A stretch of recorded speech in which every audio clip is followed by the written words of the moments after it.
Quero pregar para você uma palavra que Deus colocou no meu coração, numa série nova, Escandalosa Graça do Senhor sobre a sua vida. E eu quero ler com você 2 parágrafos que eu escrevi, que Deus colocou no meu coração, e eu gostaria muito que você prestasse muita atenção. Mas antes de ler, eu quero orar contigo. Que vai ser uma noite de revelação, vai ser um mês de revelação sobre a sua vida, vai ser um mês de graça abundante, de graça sobre a sua casa. E toda vez que eu prego sobre a graça, eu provoco você, eu provoco o religioso. Mas muitas vezes a gente olha para uma pessoa dizendo, essa pessoa é religiosa. Não é só aquele religioso, tem uma religiosidade dentro de nós, querendo brigar com a graça do Senhor. E eu provoco essa religiosidade dentro de você, ou melhor dizendo, o Espírito de Deus provoca essa religiosidade dentro de você. Aí você fica curado durante a semana. Eu recebo uma infinidade de perguntas, de questionamentos, e o que eu posso fazer por você é orar, porque eu não consigo enfiar a graça dentro da sua cabeça. Mas a Bíblia diz que aquele que se encontra com a graça, aquele que tem a graça revelada, ele muda de vida. E esse é o tema da nossa mensagem. Os sinais daqueles que se encontraram com a graça. Pai, nós queremos colocar os nossos corações em Tuas mãos. Nós queremos colocar, ó Pai, a nossa vida em Tuas mãos nesta hora. Que seja uma palavra verdadeiramente dos céus.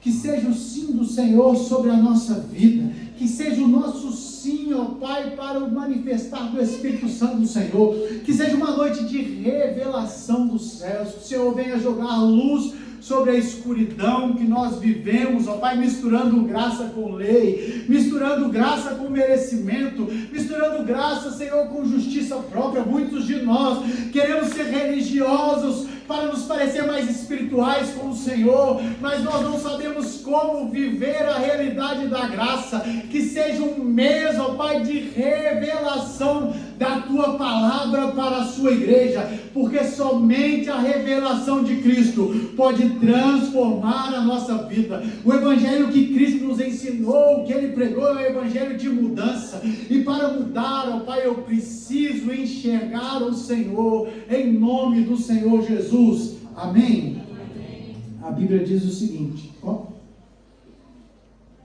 O Gustavo diz o seguinte: o amor encarnado, ele foi um escândalo há mais de 2000 anos, porque ele curou o sábado, ele se assentou com os rejeitados, ele perdoou os imperdoáveis, ele amou os que o mataram, e ainda hoje continua sendo um escândalo, pois é chocante entregar a nossa vida nas mãos de alguém.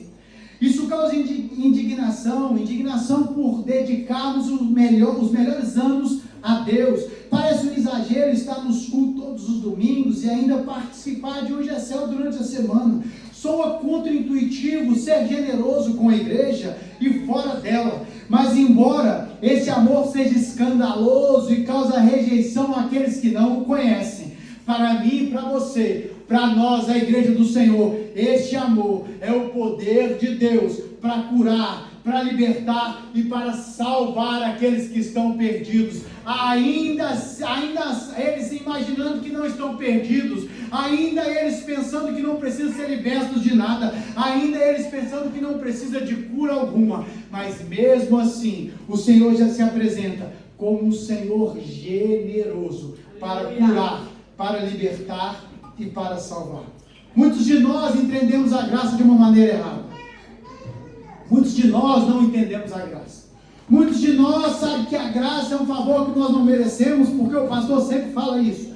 E muitos de nós confrontam a graça com a lei, porque a lei e a graça são 2 estilos de vida.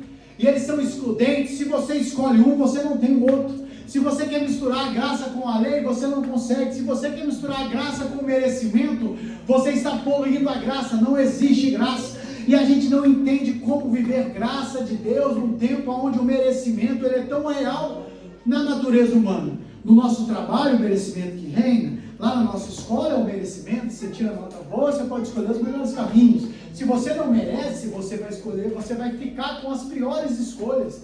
É o mundo de merecimento. Se você é um camarada que busca muito a Deus, assim nós imaginamos, vai ser um camarada muito abençoado. Se você pede, clama ao Senhor e Ele te abençoa, nós imaginamos, fulano é muito espiritual, a oração dele é poderosa e é por isso que ele recebe. Mas eu queria te dizer, meu filho, não há merecimento que a gente consiga misturar com a graça. E nós entendemos algumas coisas de uma forma limitada.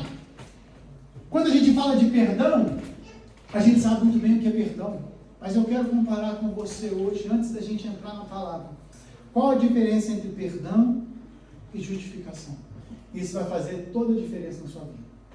Pense você comigo, um assassino no banco de réus e um juiz julgando aquele assassino.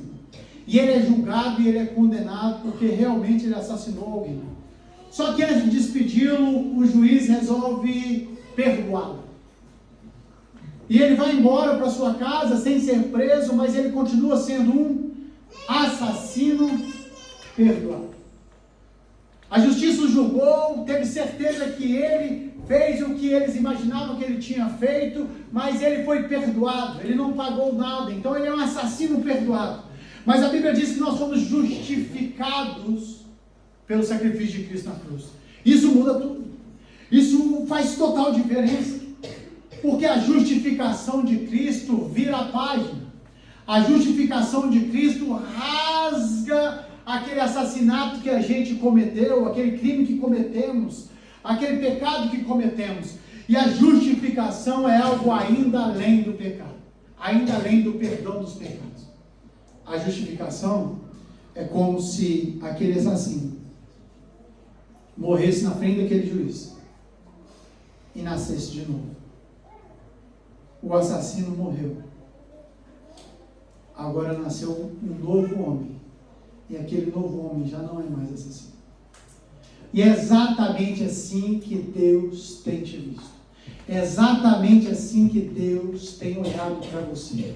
Muitas vezes nós cometemos um pecado e a gente fica envergonhado de chegar na presença do Senhor, porque a gente imagina, é mais um pecado cometido, mas ele virou a página.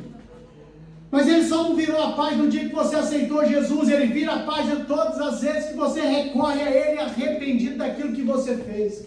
Ele vira a página. A Bíblia diz que ele lança os nossos pecados no mar do esquecimento. Você não é mais aquele que é adulterado.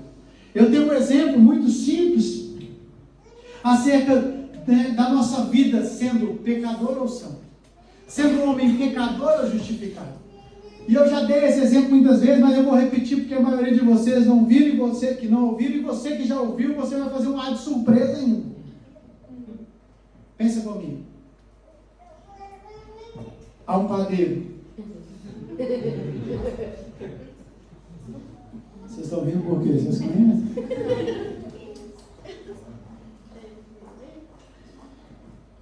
É muito engraçado que eu dei esse exemplo várias vezes. E depois de umas 5 vezes ou 6, alguém falou comigo, poxa, hoje eu entendi. O padeiro, o que ele faz? Pão. O padeiro faz pão. E ele acorda de manhã e produz pão. E nós nascemos como esse padeiro. Nós nascemos para produzir alguma coisa. Não é porque você escolheu. Você não escolheu isso, é sua natureza. Você nasceu e produz constantemente pecado. Por vezes você pode até produzir algo bom, mas a sua natureza é uma natureza de pecado. E como resolver algo como um fruto que sai de nós sem a nossa vontade própria? Como conseguir produzir algo que é contrário à nossa natureza? Só se mudarmos de natureza. E o sacrifício de Cristo ali naquela cruz foi exatamente para mudar a nossa natureza. A Bíblia diz que por causa do sacrifício, por causa do pecado de um, todos nós nos tornamos pecadores. Mas por causa do sacrifício de um, Jesus, todos nós nos tornamos santos. Nós não somos mais um padeiro que só pratica pecado. Muito pelo contrário. Se eu resolver fazer um pão, fizer um pão limpo, maravilhoso, ninguém vai falar que eu sou um padeiro, vai? Porque eu não sou um padeiro. E essa é a sua realidade. Você, por vezes, você que aceitou Jesus, comete um pecado. Mas você não é pecador. Você não é um pecadeiro. Você é um santo que cometeu um pecado. Porque não é aquilo que você faz que o torna santo. Não é porque você pecou que o tornou pecador, como a Bíblia diz, por causa da desobediência do Adão, nós nos tornamos pecadores. E também não é porque pelas coisas boas que você tem feito que você vai se tornar santo. É pelo sacrifício de Cristo ali naquela cruz. Por isso você não é um padeiro que faz pecado. Você não é um padeiro que produz pão pecaminoso. Você é um cidadão santo que por vezes faz um pão. Amém? Amém. E algumas mudanças e sinais daqueles que se encontram com a graça, daqueles que têm uma revelação de graça, daqueles que se encontrando com Jesus, têm os olhos abertos para viver a graça que Ele tem estabelecido para nós, para conhecê-lo como Ele realmente é, para viver como realmente Cristo é, para segui-lo não conforme as nossas vontades, o nosso querer, o nosso entendimento, ou aquilo que nos ensinaram. Abra sua Bíblia em Lucas 7:36, eu quero ler alguns trechos com você. Lucas 7:36.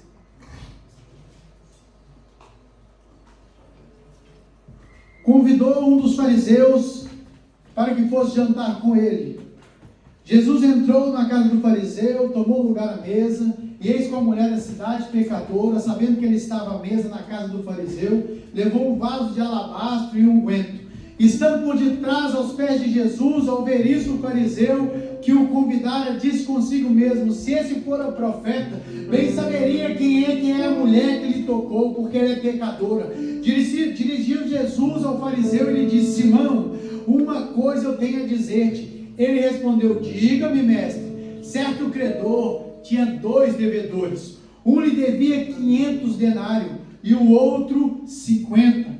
Não tendo nenhum dos dois como pagar, perdoou-lhes ambos. Qual deles, portanto, o amará mais? Respondeu-lhe Simão: suponho que aquele quem ele perdoou. Replicou Jesus: julgaste bem, Simão. E voltando-se para a mulher, disse a Simão: veja essa mulher, entrei em sua casa e você não me deste água para lavar os pés, mas ela porém regou os meus pés com as suas lágrimas e enxugou-os com os seus cabelos.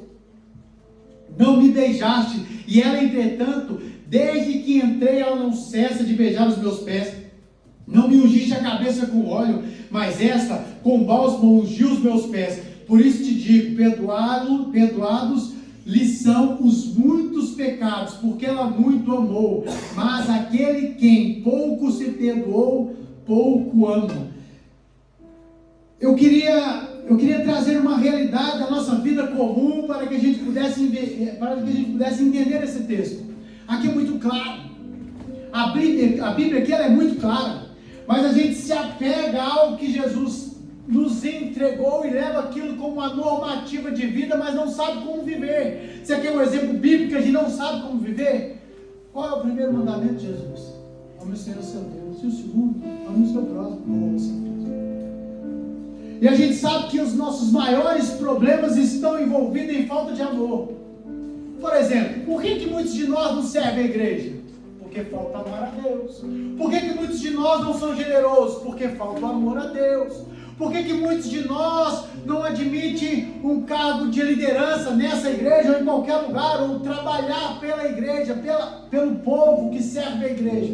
É porque nos falta amor a Deus, nos falta amor ao próximo, nós amamos mais a si mesmo. Realmente, a palavra é dura.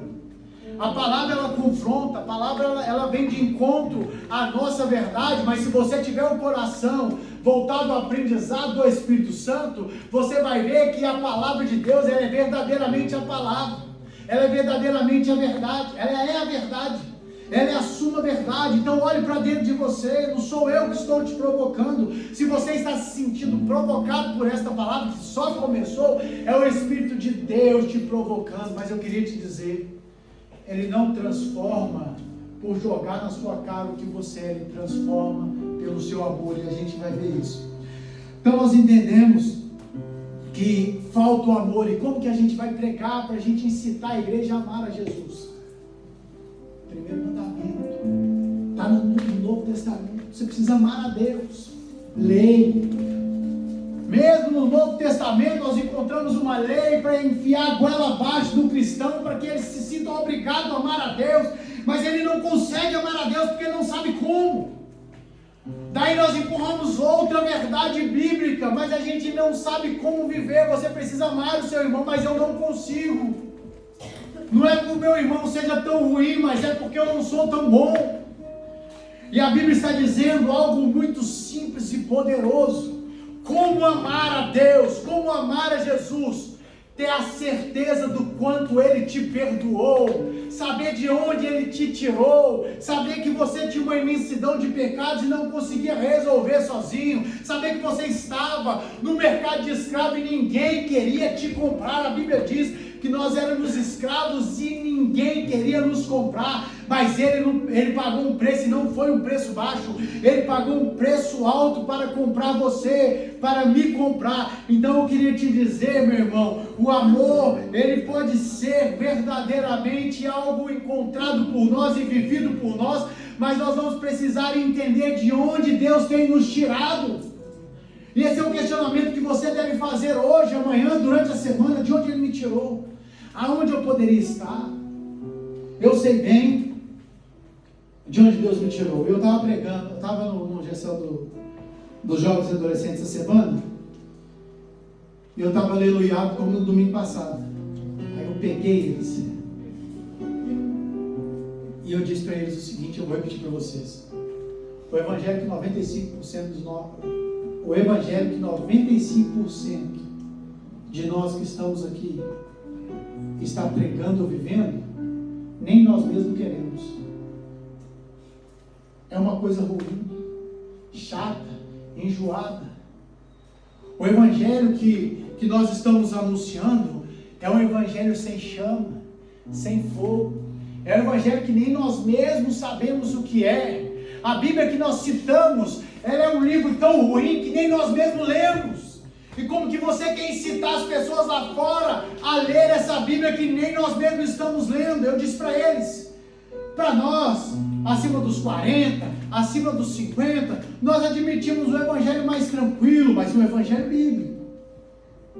Mas para essa turma dos 20, dos 15, dos 25, tem que ser fogo na areia. Você tem que falar e a pessoa tem que sentir nos seus olhos chama saltando. Você precisa falar e o ouvinte ele precisa sentir o seu coração pulsando. Você precisa falar e ele precisa ver a sua pele tremendo por aquilo que você está anunciando, porque o evangelho que nós anunciamos muitas vezes, além de ser um evangelho misturado, ele não incita nada em ninguém. É uma boa notícia rica, sabe de quê? De lei. Você tem que largar tudo, lei. Você tem que seguir o caminho de Jesus, lei.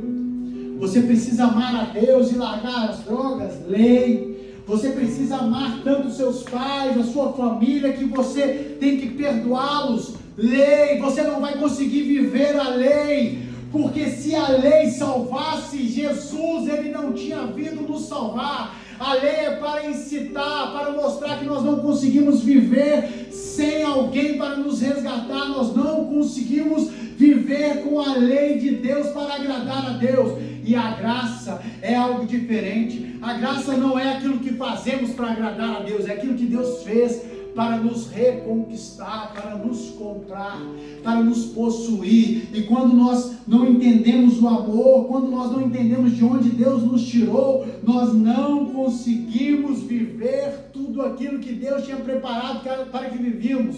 O amor é resultado da convicção do tamanho do perdão com o qual Deus nos amou. É exatamente isso que Jesus está falando com Simão. Naquela casa havia uma pessoa cheia de pecados, só que ela não enxergava o pecado que tinha. Quem é essa pessoa? O Simão. Jesus estava em sua casa.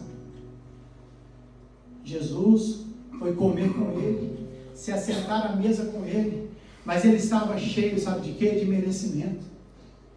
Eu sou o Simão, eu sou aquele que é melhor do que essa mulher, porque se Jesus conhecesse, soubesse que essa pecadora é prostituta, ele não permitia que ela lavasse os seus pés, beijasse os seus pés, chorasse sobre os seus pés. Mas é muito pelo contrário. Jesus, ele não veio resgatar os cheios de merecimento. Jesus não veio resgatar aqueles que oram muito. Jesus não veio resgatar aqueles que estão na igreja todo dia. Talvez você está olhando para você, dizendo que eu estou na igreja todo dia, eu sou melhor do que o meu colega que não vai para a igreja. E você fala com ele, você tem que ir para a igreja, e realmente ele tem que ir para a igreja. Mas você não receberá nada de Deus porque você está indo para a igreja. Deus está te levando, você vai não é para receber, você vai para adorá-lo, você vai para celebrá-lo, você vai para entregar a sua vida para Jesus, porque você não é digno de receber nada, muito pelo contrário. A cruz era o nosso destino, a cruz era o seu destino, a cruz era o meu destino, e Ele tomou o meu lugar naquela cruz. 1 João 4,9, a Bíblia diz: eu só amo porque Ele me amou primeiro. Nós só vamos amá-lo se nós conseguirmos entender o seu amor. E como entender o quanto Ele nos amou? Entendendo de onde Ele me tirou. Imagine você na sarjeta, imagine você sem um lugar para dormir, sem comida para comer. Imagine você na sarjeta, jogado no chão, num dia frio, gelado, com neve caindo sobre você, passando mal, doente. De repente parece um qualquer lá, te dá a mão, leva para casa, te dá comida, cuida de você, tira você da rua, trata a sua doença, te dá remédio, te leva no médico, te dá roupas para vestir, um lugar quentinho para dormir, arruma um trabalho para você. Espera as coisas acontecer, arruma uma casa para você morar, espera as coisas acontecer, você caminhar direitinho, coisa e tal, arruma uma namorada para você, uma noiva, você casa com ela, constitui uma família e filhos, se torna um homem próspero. Não é um homem próspero, rico financeiramente, que tem muitas posses, muitos bens, mas um homem que completou aquilo que gostaria, constituindo família, tendo casa. Você lembra da sarjeta, mas você lembra do José, do João, do Joaquim que te tirou de lá. Você nunca mais vai conseguir não ser grato por aquilo que ele fez, porque você sabia o quanto você sofreu naquele lugar. Você precisa saber o quanto Deus te tirou do pecado, como Ele te salvou de lá. Não adianta eu falar com você, muitos falam conosco, pastor, falam comigo, pastor, mas você prega graça, então você está incitando os fiéis a viver uma vida de promiscuidade, viver uma vida no pecado, porque se está tudo valendo. Não é isso que eu prego. Mas a igreja agora não prega mais o pecado. Nós precisamos pregar o pecado para que as pessoas se convertam. Romanos 2,4. Eu vou te mostrar como que Jesus endireita os pés, o caminho das pessoas. Romanos 2,4. Ou despreza a riqueza da sua bondade e tolerância e longanimidade, ignorando que a bondade de Deus é que te conduz ao arrependimento.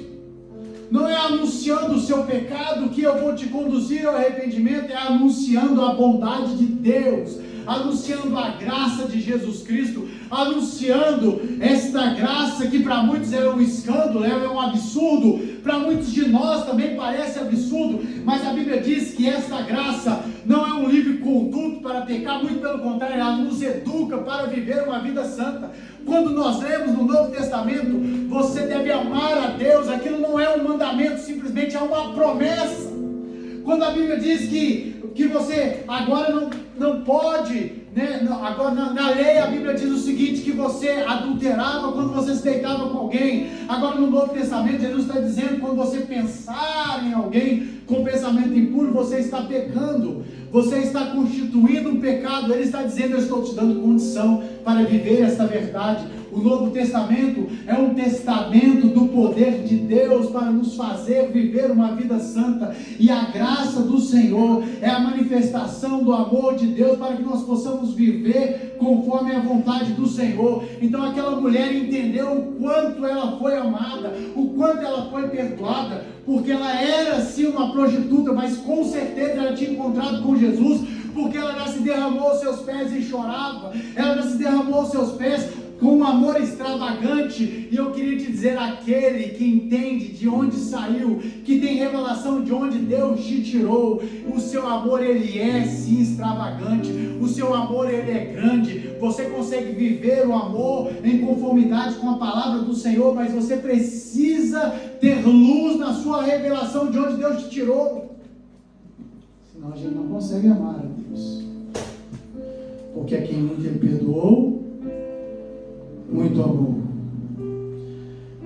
No livro de Mateus 18, 21.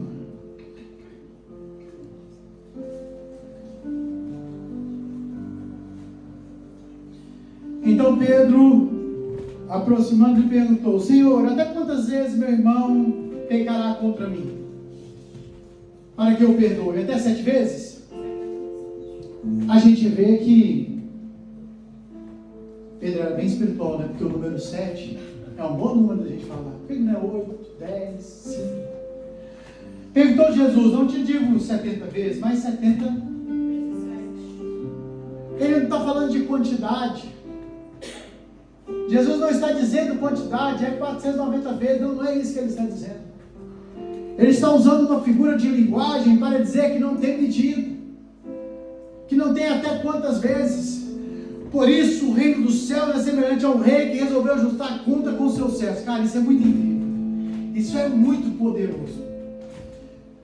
E passando a fazê-lo, trouxe-lhe um que devia 10.000 talentos. Cara, e aí eu fui fazer um Google, não sou bobo. Um talento, chuta aí quanto vale um talento. Não, 1 milhão de francos suíços. Quantos que ele devia?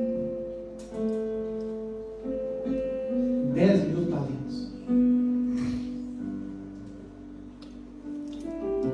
Dava para pagar? Não tendo ele, porém, como pagar, ordenou o Senhor que fosse vendido ele, a mulher, os filhos, tudo que possuía, a dívida fosse paga. Então o Senhor, prostrando, reverente, rogou: "Sê paciente comigo e tudo te pagarei." Aí você já vê que ele é o cara mesmo. Uma dívida impagável, um valor impagável, 10.000 talentos, 10.000 vezes 1 milhão de francos suíços, impagável. Ele diz: não, sê paciente que eu vou pagar. Quantas vidas você vai precisar, meu filho, para você pagar 10.000 vezes 1 milhão? E o Senhor, daquele servo compadecendo, mandou embora e perdoou a dívida. Perdoou a dívida. Não precisa pagar nada não, porque eu sei que você não vai pagar. Saindo, porém, aquele servo encontrou com um dos seus conservos que lhe devia 100 denários. Cara, é muito incrível. É muito incrível como que a gente pode ser uma turma tão mesquinha. Está falando da gente. Está falando da igreja. Ele está ensinando a igreja. Ele está ensinando eu e você. É uma noite de perdão, sim, mas é uma noite de jogar luz nos nossos corações. Ele está colocando luz nos nossos corações para que a gente possa entender o quanto somos mesquinhos. Aqui nós estamos falando de um servo, de um conservo, mas a Bíblia está falando para nós hoje, para você, para o João, para para todo mundo, para Carol, para o Felipe, para a Raíssa, para o Mota, os 10 Felipe que a gente tem na igreja, fica mais fácil. 100 denários. 2.000 reais. 2.000 francos. Dá para entender? Devendo 10.000 vezes 1.000 francos. 1 milhão. 10.000 vezes 1 milhão. 10.000 vezes 1 milhão. E não perdoar 2.000 francos. Saindo, porém, aquele servo encontrou os seus conservos, que devia 100 denários, agarrando, sufocando, dizia: paga-me o que deve. Então o seu conservo, caindo-lhe aos pés, implorava: sê paciente comigo, a mesma coisa, eu te pagarei. Ele, entretanto, não quis, antes indo, jogou na prisão, até que saldasse a dívida. Vendo seus companheiros o que havia passado, entristeceram muito, e foram relatar ao seu senhor tudo o que havia acontecido. Então o seu senhor, chamando-lhe de servo malvado: perdoei-te aquela dívida toda, porque você me suplicou. Não devias você igualmente compadecer do seu conservo, como também eu compadeci de ti? Indignando o Senhor, o entregou aos verdugos até que pagasse a dívida. Você só está sentado nessa cadeira hoje porque Deus te perdoou o imperdoável, porque Deus pagou a sua dívida impagável, porque Deus sofreu o seu sofrimento que seria eterno. E aí um belo dia o Felipe fala comigo: ô pastor, você é chato demais, acabou, é só aquela ofensa. O Felipe não podia falar isso comigo, afinal de contas eu sou pastor da igreja. Como que ele tem a ousadia, a petulância de falar que eu sou chato? É exatamente isso que a Bíblia está falando. A gente foi muito perdoado. Deus perdoou e fez por nós aquilo que nós não conseguiríamos pagar. E a pouca ofensa do outro é muito para nós, porque nós somos merecedores. Nós nos achamos merecedores da honra, nós nos achamos merecedores do respeito, nós nos achamos muito merecedores. Então toda ofensa contra nós é uma ofensa mortal. Mas nós esquecemos que cultivar essa ofensa também é pecar. E que o Senhor falou comigo muito claramente, enquanto eu preparava essa mensagem, que é uma noite de milagres, mas é uma noite de perdão, é uma noite de perdoar o irmão, perdoar a esposa, perdoar o filho perdoar o pai, você perdoar o seu colega, você perdoar o irmão da igreja. Por quê? Porque você olha para a cruz e você vê o quanto ele te lavou, os 10.000 talentos que ele te perdoou. O que custa eu perdoar 200 francos do irmão? Ele me perdoou 10.000 talentos. O que custa eu perdoar os 1.000 francos do irmão? Eu fui tão perdoado, eu já estou no lucro. Mas eu não admito em momento algum sair no prejuízo. Isso não é evangelho, porque quem tomou o maior prejuízo foi Cristo. A Bíblia diz que ele se fez pobre por nós ali naquela cruz. A Bíblia diz que aquela cruz, ela pertencia a nós e não a ele. A Bíblia diz que nós merecíamos a morte, ele morreu por nós. A Bíblia diz que sem Jesus a gente estava perdido, mas a Bíblia diz também que sem a ressurreição de Cristo o nosso evangelho seria vazio. E ele ressuscitou para dar poder a essa novidade de vida, para que nós pudéssemos nascer de novo, justificado. Eu não sou mais um Gustavo promíscuo, eu não sou mais um Gustavo mentiroso, agora eu sou o Gustavo, filho de Deus. Eu era conhecido como aquele que roubava, que usurpava, aquele que não pagava, mas agora eu sou conhecido como aquele que é filho do Deus Altíssimo. Você não é mais conhecido como aquele velho homem, agora você é filho de Deus e ele te perdoou. Nós éramos inimigos de Deus, havia uma guerra entre nós e Deus, mas Jesus estabeleceu paz entre nós e Deus. Jesus apaziguou, clamou o furor de Deus em relação a nós ali naquela cruz, então ele te perdoou. Mas nós queremos constantemente andar agarrado na pouca ofensa que o outro nos ofendeu. esse evangelho ninguém segue. Esse evangelho que não muda corações, ninguém segue. Esse evangelho que você não perdoa, que você é o dono da razão, ninguém segue. Não é esse evangelho que nós anunciamos. Nós anunciamos o evangelho do amor, porque nós sabemos o quanto Ele nos perdoou, e por isso nós temos caminhado pela vida perdoando aqueles que nos têm ofendido. Você está achando que é a princesinha, um príncipe de um rei, que ninguém jamais vai te ofender? Ô, tadinho, volta para a terra. Você é um cidadão dos céus caminhando pela terra. E toda maldade da terra vai querer passar por você e te derrubar. Mas nós somos aqueles que não retribuíram uma maldade com a maldade maior. Nós retribuímos a maldade com amor. Nós não oramos só pelos amigos, nós oramos pelos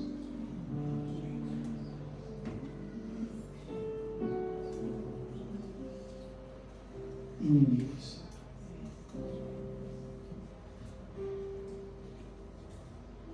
Lembro de um fato no livro de Atos.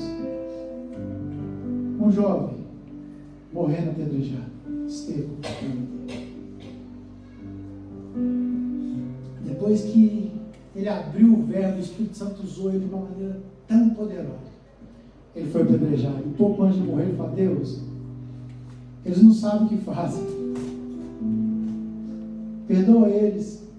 Eles estão me matando, mas eu estou orando por aqueles que estão me matando. Estou chegando aí, Jesus. Recebe o Espírito. É saber que Jesus te perdoou, filho. E é por isso que você anda pelas estradas da vida, perdoando todos aqueles que te ofenderam, perdoando aqueles que têm dívida com você, perdoando aquele que não fez o que prometeu, perdoando aquele que não fez o que não cumpriu aquilo que disse que ia fazer, perdoando a família, que muitas vezes todos nós temos na família aqueles que parecem imperdoáveis. Mas olha para dentro de você, você também parecia imperdoável, olhe para mim. Às vezes as pessoas falam comigo: pastor Gustavo, às vezes eu não entendo. Como que você consegue? Consegue o quê? Mas fulano faz isso, faz aquilo, você finge que não vê. Não estou vendo. Mas quando eu vejo perdoando. Porque é uma coisa que você não entendeu até hoje. O que o outro faz com você revela quem o outro é. Mas o que você faz com aquilo que recebeu revela quem você é. Revela que você entendeu que Ele te perdoou os 10 mil talentos. E agora, tudo é pouco. Tudo é mínimo. Não, mas ele me ofendeu no meio de tanta gente. É mínimo. Não, mas você não sabe o que ele fez. É pequeno. Não, mas ele não podia ter feito. Pequeno. Mas eu morava com ele e me colocou na rua. Porque ele te pôs na rua, mas o Senhor te fez uma casa nos céus. Ele ficou te devendo, mas o amor do Senhor é superabundante na sua vida. Não deve nada a ninguém. Superabundou. Ele te ofendeu, mas o Senhor derramou sobre você a honra dos céus. Ele disse que você não merecia, que você era um Zé Ninguém, e aí que você entende? Realmente eu não mereço. Quando você entende que não merece, você coloca a mão na maçaneta da graça para abrir, para viver o tudo, para viver as promessas completas. Nós não merecemos mesmo. E é por isso que a graça ela é escandalosa. É por isso que há um escândalo na graça do Pai. Porque quando nós falamos que nós não trabalhamos para receber e recebemos, é um escândalo para aqueles que não compreendem. Mas para nós é poder de Deus para salvar, para guardar. Amém? Amém. Aí eu escuto. Pastor escuta de tudo, viu? Ah, pastor, eu estou chateado com fulano. Ah, pastor, eu estou chateado com a igreja. Aí tem umas bocas de sacola aí. Ô pastor, fulano está chateado com o senhor. O meu amigo Preste atenção numa coisa. Nós só nos chateamos com as pessoas porque a gente acha que merece mais. Você só fica chateado com a sua esposa porque você acha que merece mais. Você chegou em casa, não tem comida pronta do jeitinho que você queria, um arroz com o feijão de ontem, com o ovo só, né, daquele lá, que queimou até o ovo. E você, mulher, mas você não tem tempo de fazer um arroz com feijão. Você merece mais. Você merece uma mulher melhor, por isso você reclama. Seu marido sai todo dia para trabalhar e faz de tudo por você, para a família. E você ainda reclama do marido. Você merece um marido melhor. É isso que você acha. O merecimento nos coloca no lugar de constrangimento. Quando você entende, cara, a mulher que eu tenho é tão especial. Você está doido. Olha como é que é uma mulher especial. Você chegou em casa. A casa parece que um furacão passou lá dentro. Comida, esquece. Mas aquela mulher é boa demais para você, porque você entende que merecer a coisa pior, que você olha para o seu passado, para Deus foi muito grandioso. Você já passa a mão naquele trem, tudo na vassoura, dá glória a Deus, gente, no aspirador, agora a mulher ficou tudo aleluiada.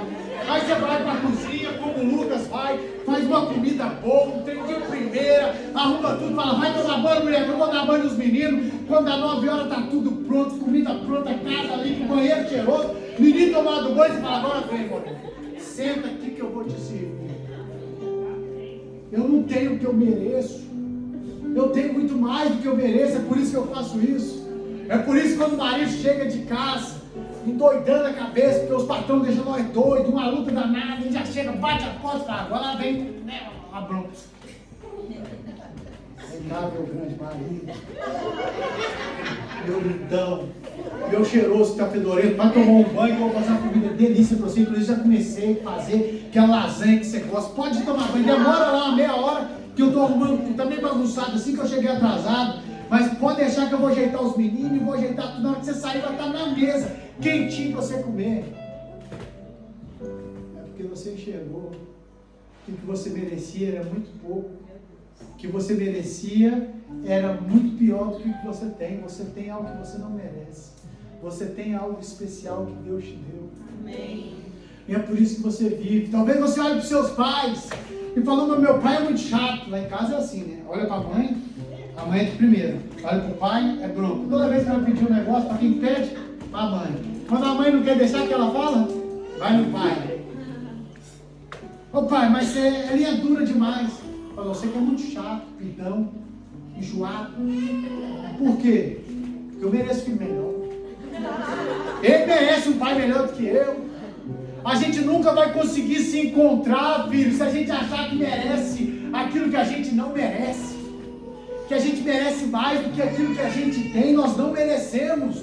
Aquilo que Deus nos deu é graça de Deus. A sua família é graça de Deus. É o melhor de Deus para você. Mas não adianta Ele te dar o melhor, porque você sempre vai querer melhor do que o que você tem. Porque você não enxergou de onde Ele te tirou. Por isso que você fica chateado com fulano, que não te completou, chateado com a igreja, chateado com o pastor filho. Cresce, amadurece.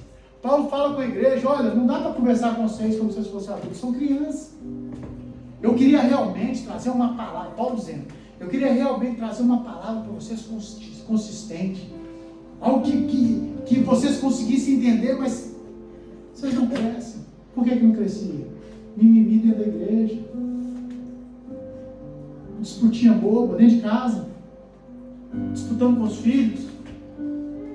A Bíblia diz para a gente não provocar a ira nos nossos filhos. Aí a gente imagina que não provocar a ira nos filhos é provocar raiva nele por aquilo que a gente está fazendo. Às vezes nem é isso.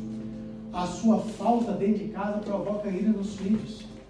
E nós precisamos entender a Bíblia conforme ela é, para que a gente possa ser verdadeiramente vencedor em Cristo Jesus.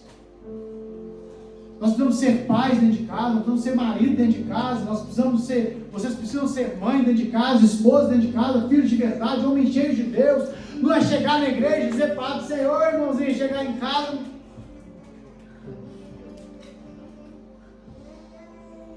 É saber o quanto Ele nos perdoou, pedir essa revelação dos céus, é entender que a gente merece algo muito ruim, Ele nos entregou os céus.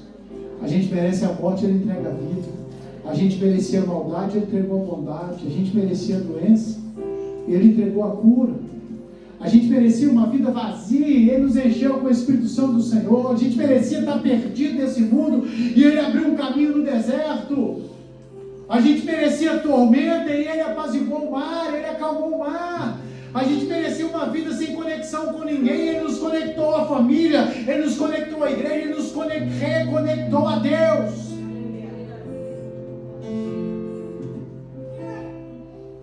Ele te perdoou. E por isso que nós perdoamos.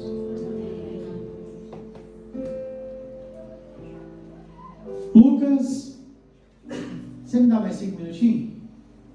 Amém? Amém? Deu 5, 10, meia-noite, não. Lucas 19:1. Entrando em Jericó, atravessava Jesus a cidade. Eis que um homem chamado Zaqueu, maior dos publicanos e rico. Para início de conversa. Publicano é aquele que não pode entrar na igreja, tá? O publicano, ele não entrava na sinagoga. O publicano é como se parecesse um mendigo aqui muito sujo, muito fedorento, entrasse e sentasse aqui na frente. Muitos de nós iam dizer o seguinte: ele não podia estar aqui. Ele tinha que tomar um banho antes. O que a gente está dizendo? Ele precisa tomar banho antes de tomar um banho. Ou ele precisa de se limpar antes de tomar um banho. É isso que nós estamos dizendo. Ele precisa se limpar antes do banho. Procurava ver quem era Jesus, mas não podia porque ficava a multidão, por ser pequeno. Então, correndo, adiantou, subiu a uma figueira brava a fim de vê-lo, porque ele ali passaria. Figueira, eu quero parar com você aqui. É Jesus já mostrando que Zaqueu queria vê-lo com seu alto merecimento. Qual que é a primeira menção de figueira na Bíblia? Nós valendo 100. Não vou falar valendo não, que você vai que às vezes acerta, eu tenho que parar. Adão, em Gênesis 3:7. A qual fala com a Eva, come, ela come. Aí a Eva fala com Adão, come, ele come. Aí Deus chega. Quando chega, ele está vestido com o quê?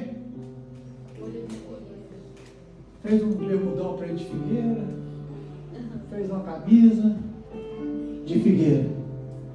Ele viu que ele estava descoberto, justiça própria. Eu vou me cobrir com aquilo que eu tenho. Mas a Bíblia diz, Salmo 32 ou 132.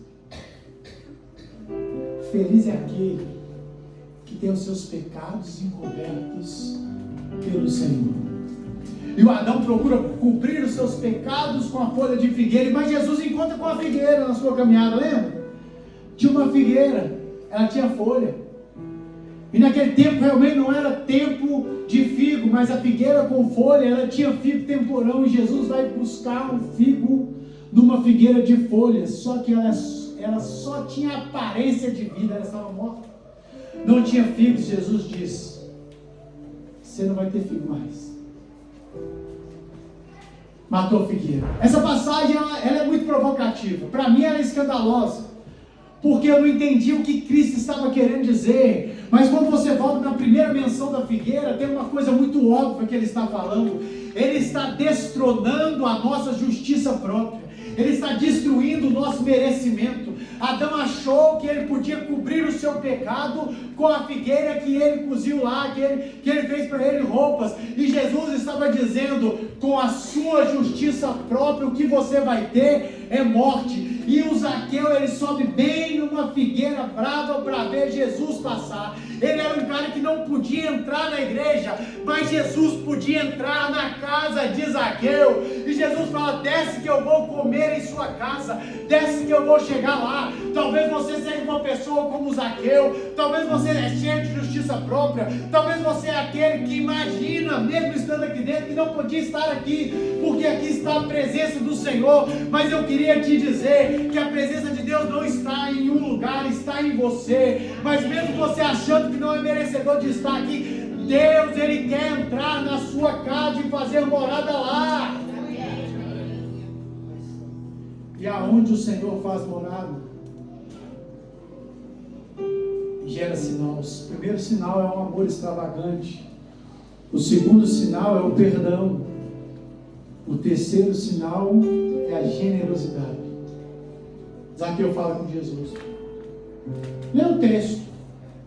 Ele não lê o texto uma vez, não. Lê 10.000 vezes esse texto. E me mostra onde Jesus falou com Zaqueu que ele devia perdoar, se arrepender dos seus pecados.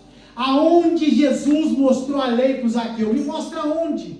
Lê muitas vezes, não tem lei nesse texto. Não tem Jesus mostrando para o Zaqueu o que ele deveria fazer. A única coisa que Jesus demonstrou foi uma graça que provocou escândalo na vida daqueles que estavam ali, na vida dos fariseus. Ele entrou na casa de um publicano, ele comeu com o publicano, ele ficou ali com o publicano, e o amor, esta graça entrou na vida de Zaqueu. Ele teve uma revelação dessa graça e a vida dele mudou. Ele disse: Jesus, eu quero dividir, eu quero pegar metade do que eu tenho e partilhar com os pobres, e se eu defraudei alguém, eu quero pagar muitas vezes mais aquele que eu defraudei. Jesus não mandou ele fazer. Jesus não mandou ele consertar o seu pecado passado. Por quê? Não é a lei que vai direcionar as nossas vidas. É a vontade, o amor de Deus que nos leva ao arrependimento. Para de pregar para o seu amigo que ele vai para o inferno porque ele está no mundo. Para de pregar para o seu amigo que ele vai para o inferno porque ele fuma maconha. Para de pregar para o seu amigo que ele vai para o inferno porque ele é um beberrão. Para de pregar essa Bíblia para ele. Prega o amor de Deus. Fala com ele: olha, Deus quer entrar na sua casa. Deus quer fazer morada em sua vida. Quando ele tiver em dificuldade, para de jogar na cara dele os pecados. Joga na cara dele o amor de Cristo através da sua vida. Abrace, receba, faça como Jesus fez. Eu vou comer com você, eu vou passar na sua casa, eu vou estar contigo. Você é os braços de Jesus que abraça as pessoas que precisam. Você é a boca de Deus falando para essa nação a boa notícia de um Cristo que morreu e ressuscitou. Você é os pés que vão para anunciar as boas novas. Você é aquele que deve anunciar a graça de Deus para que essas pessoas venham ser transformadas. É a graça que transforma. Muitos de vocês vão falar: pastor, eu fui para a igreja porque eu estava com medo de ir para o inferno. Ou você tem medo, ou você tem amor. Porque a Bíblia diz que o amor lança fora o medo. O evangelho que nós pregamos não é o evangelho do medo, não é o evangelho da maldição. O evangelho que nós pregamos é o evangelho do amor e da graça. Amém? Quais são os sinais daqueles que se encontraram com a graça? Amor, perdão, generosidade. Para finalizar, a equipe de louvor passou para cá. Lucas 17, 11.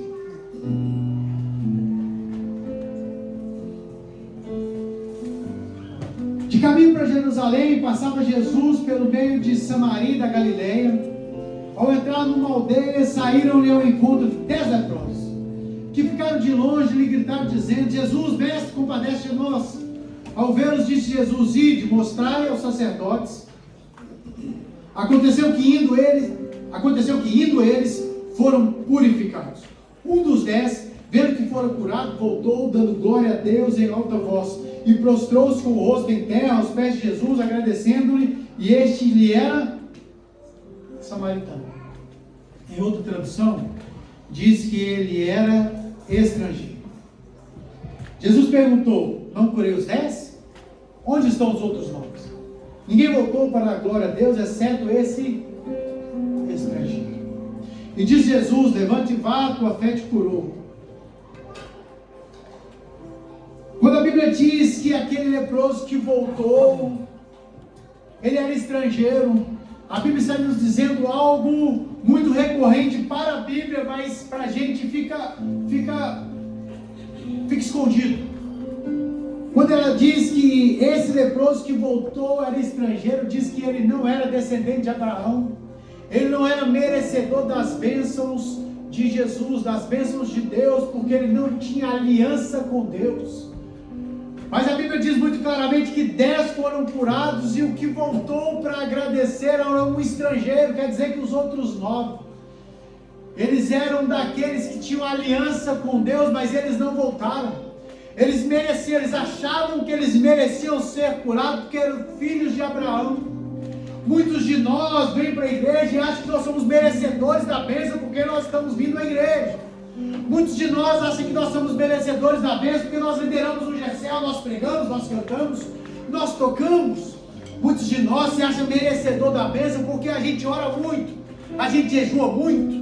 Muitos de nós acham que nós merecemos a bênção porque merecemos a cura, merecemos a salvação, porque a gente completou a campanha. A campanha de 7 semanas a gente completou, então no final Deus é obrigado a me abençoar porque eu não faltei nenhum dia da campanha. Ou o Senhor é obrigado a me abençoar porque eu fiz 21 dias de jejum. Eu fazia uma alimentação por dia e no final daquele jejum Ele é obrigado a mover a sua mão. Quer dizer, o meu jejum moveu a mão de Deus. Eu sou muito crente. Eu sou muito crente. Lá em casa eu sou... É por isso que eu preciso, é por isso que eu posso. É por isso que Deus pode me abençoar. Eu sou dizimista. Todo mês eu entrego meus 10%. É por isso que Deus me abençoa. É porque eu entrego meus 10%. Não, eu sou generoso. E é por isso que Deus abençoa. Muitos de nós estão vivendo com Deus diante das nossas atitudes, achando que somos merecedores. E eu acredito que aqueles 9 que eram aliançados com o Senhor por serem filhos de Abraão, imaginavam que eles eram merecedores daquilo que aconteceu, mas havia um que disse: eu não mereço, eu não sou filho de Abraão. Você pode se colocar de pé para a gente ir finalizando, para parecer que a gente está acabando.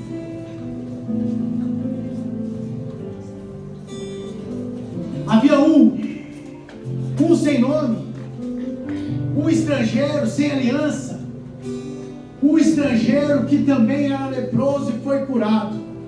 Ele voltou para demonstrar a sua gratidão a Jesus. Ele voltou para louvar a Jesus, para se jogar aos pés de Jesus. Assim como aquela mulher que muito foi perdoada, aquela prostituta, se jogou aos pés de Jesus, ele volta para se jogar aos pés de Jesus, porque ele não merecia a bênção que Deus deu. Ele tinha convicção que aquilo que Deus fez era algo que ele não merecia. A graça nos revela, a graça revelada nos leva a viver um amor extravagante, a ter um coração que perdoa sem reservas, a ter uma generosidade sem fronteira. Eu sou generoso até certo ponto, eu sou generoso se o outro fizer isso, eu só perdoo se ele se arrepender, eu só perdoo se for nessas condições. A graça revelada, ela traz uma gratidão expressiva, assim como aquele não seguiu o fluxo dos outros 10, o fluxo era caminhar com os 10, o fluxo era ir com os 10 crentes, com os 9, o fluxo era continuar com os 9 cristãos que estavam caminhando, vamos assim dizer, o resultado era continuar naquela direção, mas ele foi contrassenso, ele foi contrasentido, ele remou contra a maré, porque ele tinha que voltar e agradecer pelo milagre que Jesus fez. É uma noite sim de milagres, é uma noite sim de Deus perdoar os nossos pecados, é uma noite que Deus há de revelar a sua graça sobre nós, mas também é uma noite de entendermos que se não amarmos a Deus, se não vivemos o perdão, se nós não tivermos um coração generoso, se nós não tivermos gratidão por aquilo que Deus tem feito em nossas vidas, talvez nós não tenhamos entendido a graça de Deus como deveríamos. Mas é um tempo da graça ser revelada, há um tempo de Deus se revelar a cada um de nós, da forma com que venha mudar a nossa vida. Nós não podemos viver o nosso evangelho da nossa forma, do nosso jeito. Há um caminho para ser seguido, e Cristo é o verdadeiro caminho. Cristo, Ele é o caminho que se abriu para que nós pudéssemos caminhar com Ele. Filho, eu quero orar com você nesta hora. Feche os seus olhos e eu quero orar e nós vamos louvar a Deus. Pai, nós queremos te agradecer por esta noite, por esta palavra. Lhe peço que o Senhor verdadeiramente se revele a mim, que a tua graça, Senhor, seja a mim, Senhor, colocada em minha vida, que haja graça sobre graça, que eu venha crescer no conhecimento da tua graça, que os meus olhos venham se abrir para a graça, para esta graça que para muitos é escândalo, para muitos é provocativa, para muitos, Senhor, é algo inexistente, para muitos é impossível um Deus se tornar homem e morrer naquela cruz. Mas para nós há uma possibilidade graciosa. Nós cremos nesta verdade, e essa possibilidade se fez realidade. Cristo, Ele veio, o Deus encarnado, Ele veio para se conectar, se reconectar aos filhos perdidos. E nós somos aqueles, Pai, que entregamos a nossa vida ao Senhor. Nós entregamos, Senhor, a nossa forma de merecer ao Senhor. Nós entregamos o nosso caminho ao Senhor, a nossa vontade. Muitas vezes o nosso coração que não é generoso, o nosso coração que fica apegado à mágoa, o nosso coração que fica apegado, Senhor, à ofensa. Nós queremos colocar em Tuas mãos o nosso coração que não ama como deveria amar. Nós queremos colocar em Tuas mãos, Jesus, este coração que não é grato como deveria ser. Jesus, quem somos nós se o Senhor não tivesse morrido por nós? Aonde eu estaria se o Senhor não estivesse me buscado, me resgatado daquele lamaçal de morte, de pecado, de destruição? Ah, Jesus, nós clamamos ao Senhor.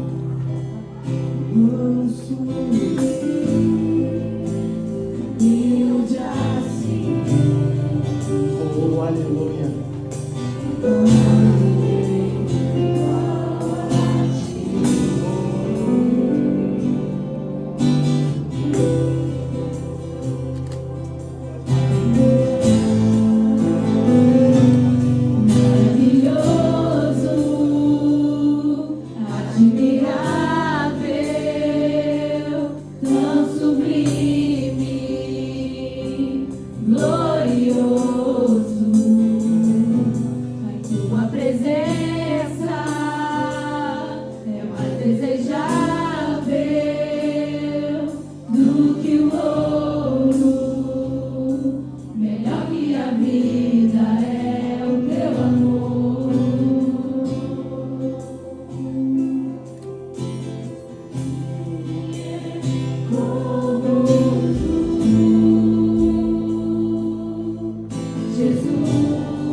ao Senhor.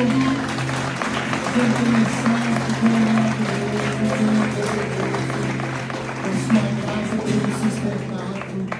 Amém.